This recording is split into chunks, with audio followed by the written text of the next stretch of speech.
महोत्सव का वर्णन करते हैं और कहते हैं आवादंत विचित्राणि वादित्राणि महोत्सवे कृष्ण विशेश्वरे अनंते नंदस्य व्रजमागते रोहिणी च महाभागा नंद गोपाभिनंदिता व्यचरत दिव्यवासा अस्तक कंठाभरण भूषिता। भगवान नंद जी के महल में पधारे हैं, सुंदर महोत्सव मनाया जा रहा है। भगवान अष्टमी को आए, नवमी दशमी एकादशी बीते, द्वादशी के दिन भगवान शंकर दर्शन करने के लिए आए। आज गोकुल की गलियों में घूमे जोगी मत वाला, अलख निरंजन खड़ा पुकारे देखूंगा तेरा लाला। आहा, हरि का दर्शन करने के लिए हर पधारे। भगवान का दर्शन मांगने के लिए शंकर भगवान प्रार्थना करते हैं, हे प्रभु कृपा करके दर्शन प्रदान करिए। तो पालने में लेटे श्याम सुंदर ने कहा, भैया इस समय मैं कब उठूंगा, कब बैठूंगा, कब सोऊंगा, कब जागूंगा, कब खाऊंगा, कब पीऊंगा, ये सब यशोदा मैया के हाथ में। शंकर भगवान से कहते अगर मेरा दर्शन चाहिए तो मेरी मैया से प्रार्थना करो। सुख शंकर भगवान ब्राह्मण का वेश बना करके द्वार पर पहुंचे, भिक्षाम देहि। आहा, जैसे कहा भिक्षाम देहि। नंद जी के महल में एक स्त्री रहती थी जिनका नाम था पूर्णमासी। वो यशोदा जी के द्वार भीतर गई और कही, नंदरानी तुम्हारे द्वार पर बड़ा दिव्य जोगी आया है जो भिक्षा की कामना से आया है। मैया ने लाला को पालने में पधराया। सुंदर चांदी की थाल में हीरे मोती जवाहरात आदि आभूषण लेकर के शंकर भगवान के निकट पहुंची। बाबा ये आपकी भिक्षा। बड़ा सुंदर संवाद है। बाबा ने कहा, मैया मैं तेरे द्वार पर भिक्षा के लिए तो आया हूं, लेकिन इस भिक्षा के लिए नहीं। मैया ने कहा तो? तब यशोदा मैया से शंकर भगवान कहते हैं, मुझे ये भिक्षा नहीं, भिक्षा में आपके लाला का दर्शन चाहिए। मैया ने कहा, देखो बाबा भिक्षा लेनी है तो लो, अस्तु अपने स्थान की ओर प्रस्थान करो। मैं अपने लाला को भीतर से बाहर लाने वाली नहीं। शंकर भगवान ने कहा, रे मैया मुझ पर कृपा कर, बड़ी दूर से आया हूं, कैलाश पर्वत से आया हूं। मैया ने कहा, कैलाश से आए हो तो शंकर जी का दर्शन कर लेते, यहाँ काहे को आए हो?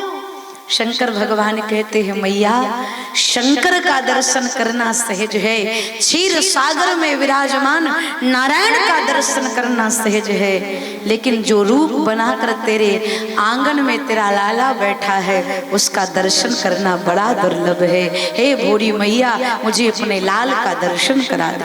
मैया ने कहा, ना बाबा मैं आपकी चिकनी चुपड़ी बातों में आने वाली नहीं, मैं तो अपने लाला को बाहर ना लाऊं।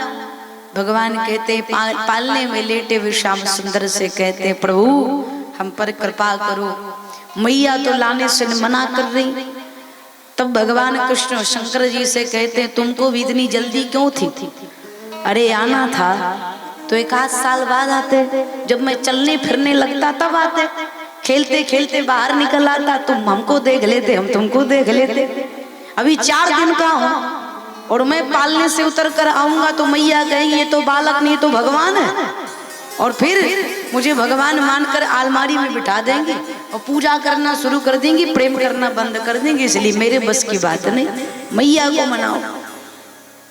शंकर भगवान ने कहा, बोरी मैया एक बार लाला का दर्शन करा। मैया ने कहा, बाबा अपना रूप देखे, आपका रूप देख करके मेरा लाला डर जाएगा। आहा, भयभीत हो जाएगा। शंकर भगवान कहते मैया तो चिंता मत कर, तू जिसको बालक समझ रही हो वो ब्रह्म है, जिस ब्रह्म के आगे भयभीत होकर के खड़ा रहता है वो आपका लाला है, दर्शन करा दे मैया। तब तक पूर्णमासी का आगमन हुआ। पूर्णमासी ने कहा यशोदा एक बार दर्शन करा दे, क्या हर्ज है? शंकर भगवान ने कहा दूर से देखूंगा, पास नहीं जाऊंगा, दूर से देखूंगा। मैया भीतर गई और मैया पूर्णमासी के कहने पर लाला को लेकर के आई और दूर से लाला को लेकर खड़ी थी। शंकर भगवान ने जब दूर से प्रभु को देखा तो पास जाने के लिए विचलित हो गए, एक बार स्पर्श कर लो। तो भगवान ने लीला करना शुरू करी। मैया की गोद में बैठे श्याम सुंदर बड़ी जोर जोर से रोने लगे। मैया ने कहा देखो बाबा, आपको देखकर मेरा लाला रोने लगा। भगवान शंकर ने कहा ना ना, आपके लाला को बड़ी भारी नजर लगी है और मैं झाड़ फूंक करने में जंतर मंत्र तंत्र में कुशल हूं, मैं एक फूंक मारूंगा सो लाला रोना बंद कर देगा। मैया ने कहा तो फूंक मारो। शंकर भगवान ने कहा यहाँ से मंत्र काम नहीं कर रहा है, बहुत दूर है ना, मंत्र तो नजदीक से काम करेगा। इसलिए अगर चाहती हो कि लाला रोना बंद करे तो लाला को मेरी गोद में दे दो। सो हर के गोद में हरि विराजे, हर और हरि का दिव्य मिलन हुआ। जैसे भगवान कृष्ण शंकर भगवान के गोद में गए, रोना बंद कर दिया। मैया दौड़ करके लाला को ले ली और जैसे यशोदा जी की गोद में आई, भगवान फिर रोना शुरू कर दिए। मैया ने कहा ये कौन सा मंत्र है जो 1 मिनट भी टिक नहीं रहा है, जरा ठीक ठाक मंत्र मारिए कि रोना बंद कर दे। तब शंकर भगवान ने सोचा प्रभु का नित्य चरणामृत मिलता रहे, इसलिए मैया यशोदा से कहा मैया अपने घर में शिवलिंग की स्थापना कराइए और उस स्थान पर स्थापना कराइएगा कि जब अपने लाला को स्नान कराइए तो उनके चरणों का जल शंकर भगवान के शिवलिंग से होता हुआ गुजरे, तब आपका लाला प्रसन्न होगा। इधर शंकर भगवान ने नित्य भगवान का चरणामृत पान करने का सौभाग्य प्राप्त करने की युक्ति बताई। शंकर भगवान ने कहा प्रभु दर्शन पाकर धन्य हो गया। भगवान